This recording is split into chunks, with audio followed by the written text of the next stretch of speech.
చాగంటి కోటేశ్వరరావు గురించి గొప్పగా చెప్తారు కిరణ్ పాల్గొని. ఏమన్నారు? చాగంటి కోటేశ్వరరావు గారిని కిరణ్ పాల్ గారు గౌరవించారు ఎప్పుడైనా అని. అసలు మీరు ఏం చూశారు సార్? మీరు ఏం చూశారు? హైందవ సాంప్రదాయం గొప్పదే అని చాన్నాళ్ళ క్రితం నేను ఒక వీడియో చేశాను. తమ్నెల్ చూడండి.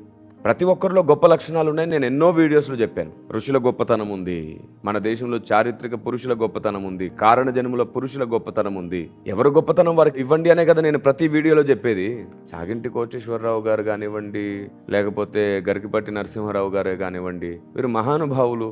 భారతదేశంలో ఉన్నటువంటి ఆయా మతాల పెద్దలు కూడా చాలామంది మహానుభావులు. అంత నిష్ఠాగరిష్ట, అంత వాక్పటిమ, ఏమంటే సమాజం పట్ల అందరి పట్ల కూడా గౌరవ దృష్టి, అందరూ బాగుపడాలనే సదుద్దేశం, ఇదంతా శ్రేష్ఠ బుద్ధి కలిగిన మహానుభావులు. వారిని పొగుడుతాను, వారిని గణపరుస్తాను, వారు గొప్పవారు. అందుకే కదా నేను అంటాను తండ్రి సమానులు అని. ఏం మాట్లాడతారండి? నేను అదే చెప్తున్నాను, మీరు అసలు అర్థం చేసుకోలేదు. మొదటి నుంచి ఇప్పటి వరకు నా అభిప్రాయం ఒక్కటే. ప్రతి వీడియోలో నేను ఎక్కువసార్లు నా ఆలోచన చెప్పాను. ఆ ఒక్క దేవుని తెలుసుకోవడానికి మనం అందరం కలిసి ప్రేమతో ఒక కుటుంబమే చర్చిద్దాం. దేవుని రాజకీయానికి వాడుకుంటారు, మతాన్ని రాజకీయానికి వాడుకుంటారు, వివాదాలు పెడతారు, గొడవలు, రాళ్ళు రుబుడాలు.